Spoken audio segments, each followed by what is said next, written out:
Hey everybody, thanks for tuning in. I wanted to carry on the conversation that we began on Sunday about leadership in the church.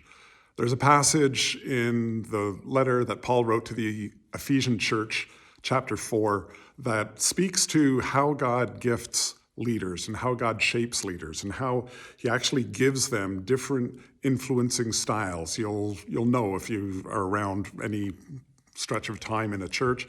Not all people are the same, not all leaders are the same. Some have different emphases and focuses and all that kind of thing, and usually you'll align with some of them and others not so much, and you may be wondering, why is that? And this passage helps understand the reasoning behind that. This is Ephesians chapter 4, jumping in at verse 11, it says that it was he, Jesus, who gave some to be apostles, some to be prophets, some to be evangelists, some to be shepherds and teachers, apostles, prophets, evangelists, shepherd, teachers. You'll hear in some settings people using the acrostic APEST.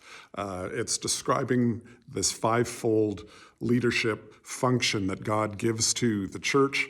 And he doesn't give it to all one person. He gives it individually to the people that he calls into leadership. That's why we believe strongly in a plurality of leaders, a plurality of governance. It's not one person trying to do it all. It's a group of people together serving, using the gifts that God gives them.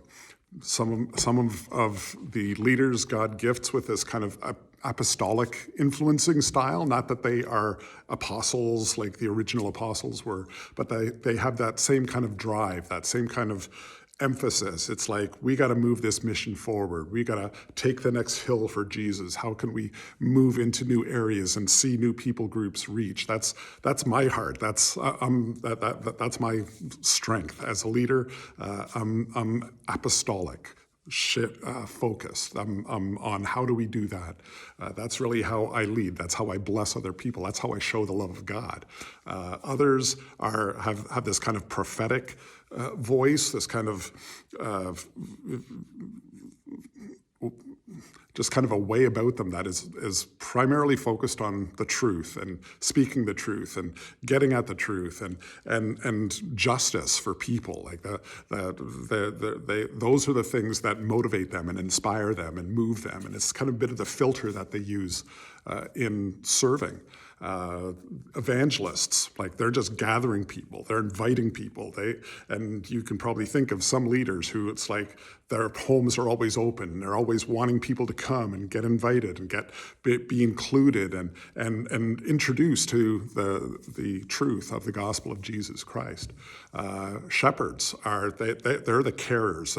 They're the ones that are just there to bless and strengthen and walk with and encourage and strengthen people. They care about where people are at and how they can help them grow. And the final one, the teachers, that's my secondary strength. Apostle teacher, that's kind of where I fit into this whole mix. They're all about learning the truth and teaching the truth, understanding it, helping other people understand it and live it out. Like those are the filters in my head. We have other leaders at the church who have other filters in their head, and we all have these in varying degrees in our lives, but none of us have them all. I wish I did, but I don't. If you expect it from me, you're going to be disappointed. God never called any one person to do it. The only person who has successfully is Jesus himself. He's the perfect example of all of these.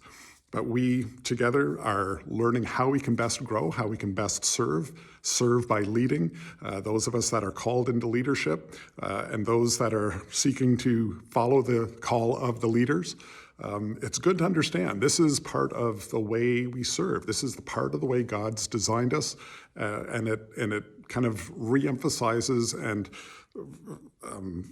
points out this reality that we need one another. We need to rely upon each other, encourage one another, and listen to one another, ensuring that all of these are expressed with strength and with power and with love in our church family.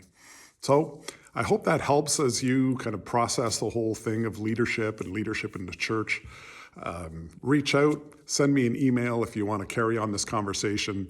Love to hear your thoughts. God bless. Have a wonderful day.